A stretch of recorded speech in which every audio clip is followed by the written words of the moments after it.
8h30 sur LCI, l'interview ce matin, c'est avec le général Grégoire de Saint-Quentin. Bonjour. Bonjour. Vous êtes ancien chef des opérations de l'armée française et on va bien sûr parler de ce qui se passe en ce moment en Ukraine avec cette toute dernière interview du président ukrainien Volodymyr Zelensky qui, à nos confrères de CBS, fait cette promesse: nous ne laisserons aucun répit à Poutine. Il pense en l'occurrence aux gains territoriaux. On doit libérer le plus de territoires possible, dit-il. Et justement, il y a quelques heures, l'armée ukrainienne a confirmé la reconquête de Klitschivka. C'est une localité qui est située à proximité de Bakhmout. On est dans l'est du pays. Quelle importance vous voyez à ce type de reconquête, localité par localité, mètre par mètre parfois? Est-ce que ça a du sens d'un point de vue militaire stratégique? Alors ça a du sens déjà. La première chose, c'est que ça montre que c'est les Ukrainiens qui sont à l'offensive. Alors, ils gagnent pas beaucoup de territoires, ça tout le monde est d'accord, mais ils gagnent des territoires. En l'occurrence, je crois à Klitschivka, ou en tout cas juste à côté, ils ont capturé toute une unité russe qu'ils ont encerclée. Donc oui, ça a de l'importance parce que en fait, finalement, vous diminuez le potentiel de l'adversaire et vous l'usez en faisant des pressions. Toute la problématique, c'est le prix que vous payez à chaque fois pour ces gains. En fait, même s'ils sont minimes, si vous payez finalement un coût raisonnable en vie humaine, en équipement, en matériel, en munitions, finalement, il faut les faire. Et je pense qu'aujourd'hui, ce qu'on voit en Ukraine, c'est que finalement, les Ukrainiens avancent en regardant à chaque fois avec une certaine, en tout cas prudence ou considération pour leurs ressources, ce qu'ils peuvent gagner et perdre. Donc le rapport vous paraît, même si c'est terrible de raisonner comme ça, mais favorable entre l'intérêt stratégique et la perte militaire humaine? L'intérêt stratégique, ce qu'on considère comme le niveau stratégique, c'est le niveau de la conduite de la guerre en général, sur tout le théâtre. L'intérêt stratégique, il saute pas au visage. C'est plutôt un intérêt tactique. Et de l'usure et de maintenir une pression. C'est un peu ce que dit Volodymyr Zelensky, c'est-à-dire on les lâchera pas et on continuera à pousser et à mettre la pression. Voilà, Est-ce que cette reconquête-là, à Klitschivka, vous paraît de nature également à faire basculer les choses à Bakhmout? C'est aussi ce que dit le porte-parole des troupes ukrainiennes du front Est, puisqu'il estime que cette prise de cette localité-là peut contribuer à encercler Bakhmout et faire retomber cette localité dans la main ukrainienne. On sait que c'est une localité dont le sort est très disputé depuis plusieurs mois. Voilà, et en fait c'est une localité pour laquelle les Russes ont payé un prix énorme pour la conquérir cet hiver. Et effectivement, le fait d'encercler la garnison et de s'emparer de Bakhmout sera certainement un très fort retentissement au sein des troupes russes. Et également au sein des troupes ukrainiennes. Je pense que ça a valeur de symbole.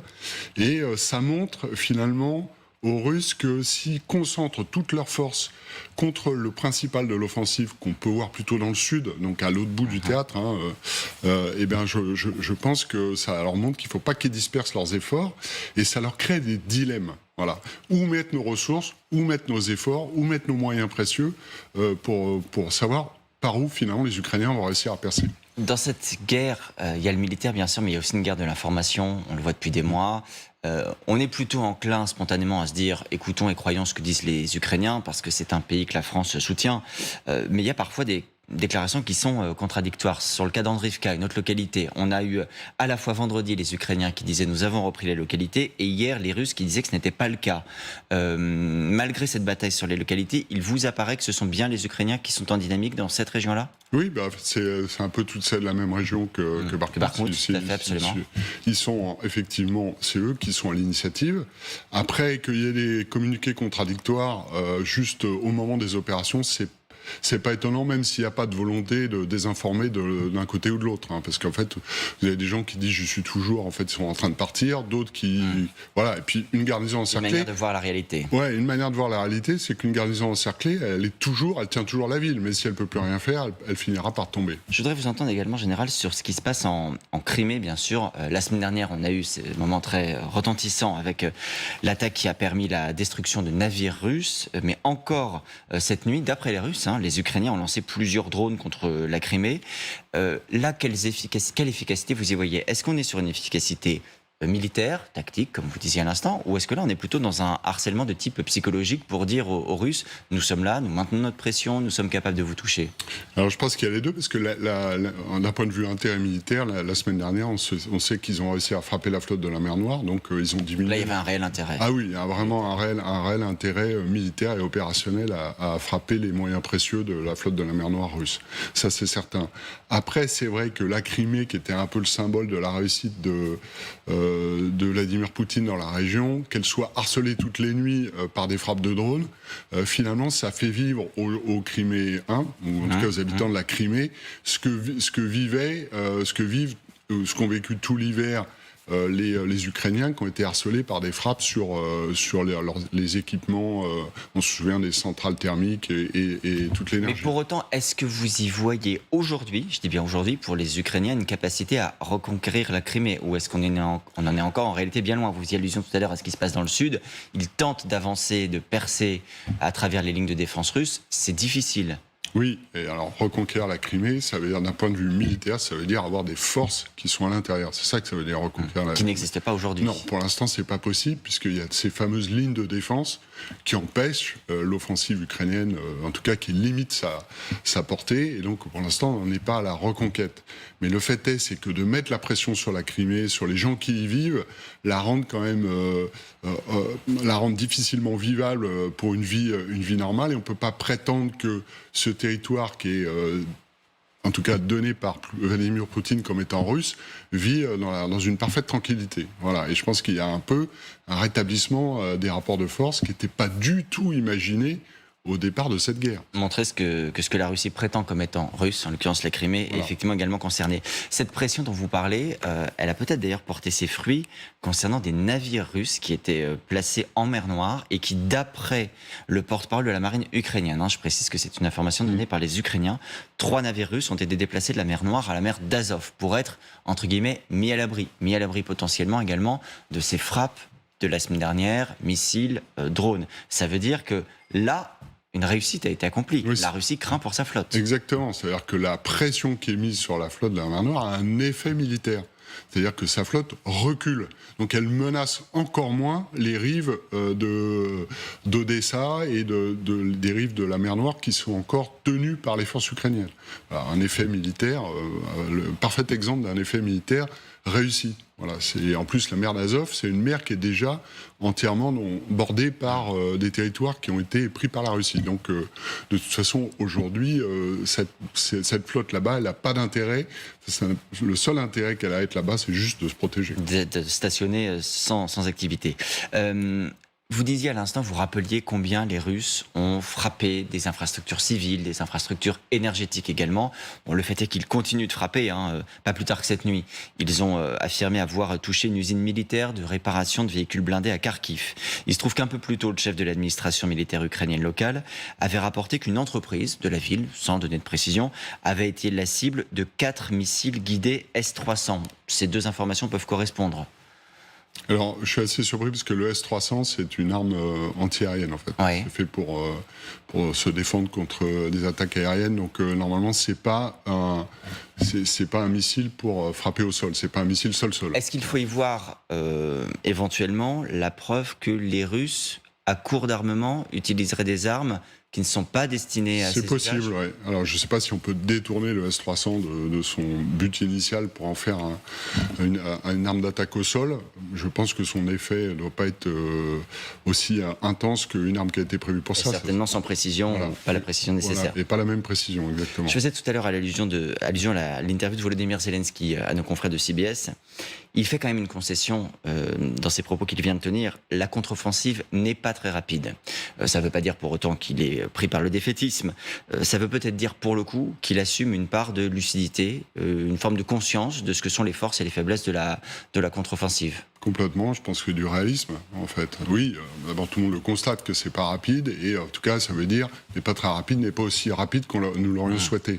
En fait, moi, je crois qu'ils sont tombés face à un vrai problème qui est le minage intensif, Et que ça, c'est absolument destructeur. Et donc, ils prennent leur temps pour essayer de faire sauter les champs de mines et contourner les défenses. Typiquement, c'est ce qui se passe dans le front sud dont vous parliez tout à l'heure, avec cette difficulté à franchir la ligne de défense les unes après les autres. Voilà, les unes après les autres, avec à chaque fois des pertes. Donc, il faut trouver des solutions pour s'économiser. Ouais. Il y a aussi des déclarations importantes de plusieurs responsables occidentaux ces dernières heures sur ce rythme de la contre-offensive. Pour prendre un exemple, le chef d'état-major américain, le général Mark Milley, qui, dans une interview qui a été diffusée hier, dit « La contre-offensive ukrainienne n'a pas échoué, mais le chemin vers une victoire de Kiev est encore très long ».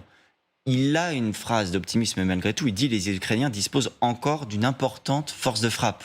On voit que chaque mot est pesé, y compris pour Mark Milley, qui parfois surprend par ses déclarations. Il y a cette volonté de dire ça va pas très bien aujourd'hui, mais ça peut aller mieux demain. Oui, c'est-à-dire que c'est ce qu'on appelle la communication stratégique. Il est obligé de le faire, il est obligé de peser chaque mot. Ce que je trouve intéressant, c'est qu'on retrouve ce qu'on vient de dire. C'est-à-dire, on retrouve. Ça va pas aussi vite qu'espéré par tout le monde. On a préféré passer l'hiver à faire autre chose que de faire la guerre. Ça, c'est sûr, du côté occidental et ukrainien, c'est certain. Voilà. De l'autre côté, ils disposent encore d'une importante force de frappe. Ça veut dire on n'a pas tout vu. Et surtout, ils s'économisent. C'est-à-dire qu'ils ne se sont pas jetés sur les champs de mines au risque de perdre la motivation, les ressources et les forces morales. Parce qu'il y a les ressources matérielles et humaines, mais il y a aussi les forces morales. C'est-à-dire ce qu'il y a dans la tête des soldats ukrainiens. Ce qu'ils font, il faut que ça ait du sens quand même. Parce que bon, il s'agit quand même de monter à l'assaut. Donc il faut y aller avec un moral le plus haut possible. Et c'est le rôle un peu du pouvoir politique et des chefs militaires de maintenir ça. Mais vous partagez l'idée qu'ils en ont encore sous le pied, pour parler familièrement, parce qu'il nous dit aussi encore une importante force de frappe. On a du mal à voir où sont les stocks, les réserves aujourd'hui des Ukrainiens. Ils en ont. Oui, ils en ont. En fait, ils sont certainement dispersés sur le terrain, mais oui, ils ont certainement des unités qui n'ont pas été trop engagées. Je pense qu'ils maintiennent une rotation sur le front pour pas user les forces et les unités au contact trop longtemps. Enfin, il y a toute une organisation derrière, si vous voulez, pour dire la guerre est longue, ok, j'ai compris. Il y a beaucoup de mines, beaucoup de fortifications devant moi, ça ne va pas être fait en 5 minutes. Donc j'ai parfaitement compris ça, donc maintenant je me mets dans une situation de résilience et de durée. C'est un peu ce que dit Mark Milley. C'est aussi ce que dit le secrétaire général de l'OTAN, Jens Stoltenberg, il y a quelques heures également. Il dit « La plupart des guerres durent plus longtemps que ce qui avait été prévu lorsqu'elles sont débutées. Par conséquent, nous devons nous préparer à une guerre longue en Ukraine ». C'est exactement ce que vous venez de dire. C'est aussi en réalité un message adressé aux Occidentaux.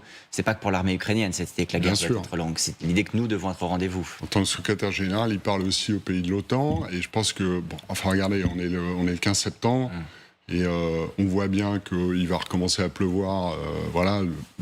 Disons 15 octobre, fin octobre, si la saison est belle, ça va devenir très compliqué de faire des mouvements en Ukraine. Donc on voit bien qu'en un mois, là où ils sont rendus, il est temps de dire ok, bon, ça ne sera pas fini dans 6 semaines. Donc derrière c'est l'hiver, etc. Mais là encore, on n'est pas à l'époque de l'Ancien Régime. On ne prend pas ces quartiers en hiver. C'est-à-dire que la pression, elle peut continuer différemment, mais il fait moins beau. Quand on utilise l'arme aérienne ou les drones, on ne voit plus rien. Et des deux côtés, d'ailleurs. Mais vous dites que la météo ne va pas empêcher la contre-offensive de se poursuivre. Non, ce que je dis, c'est que la météo, l'hiver ne va pas arrêter la guerre. Voilà, la guerre continue en hiver. Elle continue différemment, avec des moyens qui sont réduits par rapport à ce qu'on peut avoir en été. Les journées sont longues, donc le combat de nuit est moins intense. La nébulosité, c'est-à-dire le mauvais temps, est beaucoup moins important. On peut faire voler des drones, on voit mieux. Aujourd'hui, la supériorité, une des supériorités des Ukrainiens, c'est certainement d'avoir un traitement de l'information pour frapper dès qu'ils voient un objectif ennemi grâce à des multiples drones, et certainement un des éléments de supériorité. Ils le perdent un peu dès qu'il y a 70% de nébulosité tous les jours, quoi. Ça pose aussi, général, le fait que cette guerre dure, la question aussi de quels armements on livre. Il y a la quantité et puis il y a le type d'armement. Là, ces dernières heures, ces derniers jours, il y a encore une fois eu l'interrogation de oui ou non, les États-Unis, et à quelles conditions vont-ils livrer des attaques MS. D'ailleurs, Volodymyr Zelensky doit être reçu à la Maison-Blanche jeudi par Joe Biden. Les États-Unis préparent un nouveau paquet d'aide, on parle de milliards. De votre point de vue, doivent-ils livrer ces armements supplémentaires ? Ah bah, bien sûr. Enfin, je veux dire, l'Occident a décidé d'aider l'Ukraine dans sa guerre contre la Russie. Les attaques MS, c'est ce qu'on appelle ça les ATACMS, pour dire dans le jargon courant. C'est une portée de 300 km, donc on allonge la portée de frappe et les possibilités de frappe de l'artillerie ukrainienne. Mais qu'est-ce que ça leur apporterait qu'ils n'ont pas aujourd'hui? De la portée. De la portée, c'est-à-dire que vous allez plus loin. Donc vous pouvez menacer sur un rayon beaucoup plus large en centralisant vos moyens. Vous n'avez pas besoin de beaucoup, mais votre rayon d'action et votre secteur de tir est beaucoup plus allongé, donc votre portée est beaucoup plus importante. Et en même temps, vous pouvez vous mettre, ce qu'on dit dans le jargon militaire, en stand-off, donc à distance de sécurité, en évitant que vos propres moyens ne soient frappés par l'adversaire dans ce qu'on appelle une action de contre-batterie. Voilà. Et je pense que ce qui a freiné jusqu'à présent, en tout cas c'est toujours ce qui a été dit, c'est que les Occidentaux ne voulaient pas que ces armes puissent frapper le territoire russe. Donc je pense que s'ils sont délivrés demain par les Américains, il y aura certainement un accord qui sera passé, peut-être pas rendu public, mais pour que ces armes soient des armes de champ de bataille et que leur usage soit géographiquement délimité. Je voudrais également qu'on dise un mot de cette rencontre. Le ministre des Affaires étrangères chinois est attendu aujourd'hui en Russie pour parler sécurité stratégique. Si on regarde ce que dit le ministère des Affaires étrangères russe, il sera question de la collaboration sur la scène internationale, du règlement de la situation en Ukraine. Bon, quel rôle jouent les Chinois à vos yeux aujourd'hui? Ils sont dans une posture un peu particulière. Pas du tout du côté des Occidentaux et de l'Ukraine, officiellement pas totalement du côté de la Russie, même si dans les faits c'est quand même le cas. Comment est-ce que vous regardez ça? Ils sont du côté de la Russie. Voilà. Alors ils sont surveillés notamment de près par les Occidentaux pour savoir s'ils leur livrent des armes. Mais ils sont là du côté de la Russie. Je rappelle que Xi Jinping a rendu visite à Vladimir Poutine cet hiver. Donc je crois que ça de ce côté-là c'est clair.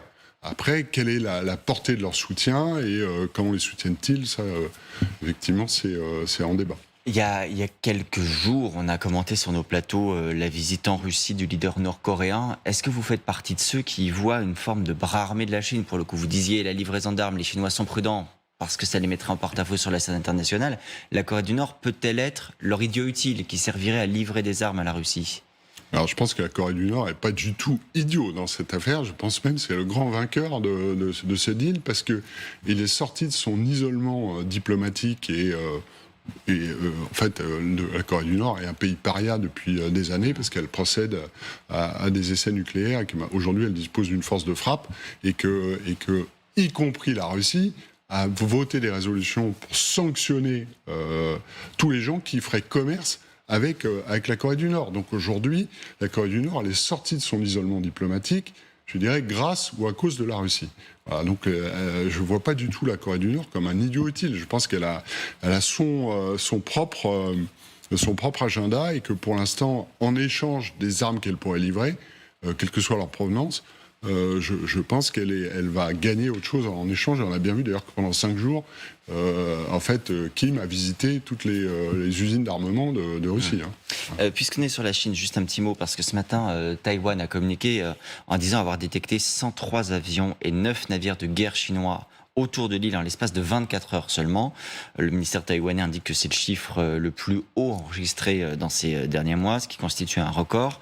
Est-ce que pour autant, nous devons, en communauté internationale, occidentaux et taïwanais, rester sereins face à ces démonstrations de force? Je pense que les Taïwanais ne sont pas sereins par définition. Quand vous avez en fait finalement une multiplication d'actes, dans le langage international, c'est d'actes hostiles. C'est-à-dire quand vous avez un aéronef de combat qui rentre dans votre zone d'intérêt où normalement on se parle et on s'annonce et qui fonce vers vous, qui la traverse sans vous prévenir, ça normalement met en alerte vos moyens de défense. Voilà. Et d'ailleurs, c'est fait aussi pour ça. C'est fait pour tester les moyens de défense des Taïwanais. C'est aussi fait pour les user, parce que si vous faites ça souvent, vous les forcez souvent à se mettre en vigilance, donc à hausser le niveau d'alerte, et donc c'est à mobiliser des ressources. Et la troisième raison pour laquelle ils font ça, c'est que finalement, au bout d'un moment, vous pouvez espérer une certaine forme d'habitude, et puis le jour où vous voulez vraiment attaquer, finalement, vous avez affadit ou affaiblit les défenses adverses par cette multitude de pressions. Puis il y a évidemment une pression politique.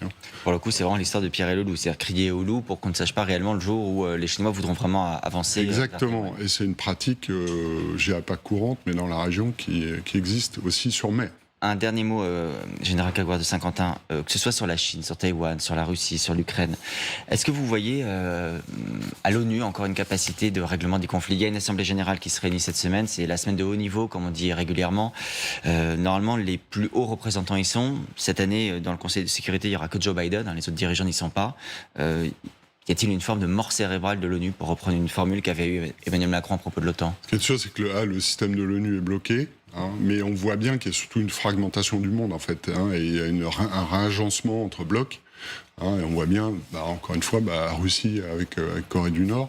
Et donc aujourd'hui, aller à l'Assemblée générale de l'ONU en espérant de faire avancer la sécurité collective ou la vie internationale, c'est peine perdue. Après, il y a un certain nombre de dirigeants qui vont pour faire des échanges bilatéraux. Voilà. Mais c'est vrai qu'aujourd'hui, le système de l'ONU est bloqué. Alors, est-ce que ça durera éternellement? Est-ce que pour autant, on a quelque chose pour le remplacer? J'en sais rien. Mais pour le remplacer, il faut que les gens aient envie de vivre en paix, quoi. Là, on a plutôt le sentiment qu'il y a un certain nombre de gens qui veulent saisir les occasions, prendre l'initiative et pratiquer la politique du fait accompli. Merci beaucoup, Général Grégoire de Saint-Quentin, d'avoir été l'invité de LCI ce matin. Merci à vous. Dans un instant, sur tous ces sujets à nouveau, Elisabeth Martichoux, le temps de l'info. D'abord, c'est la météo dans Jean Ray.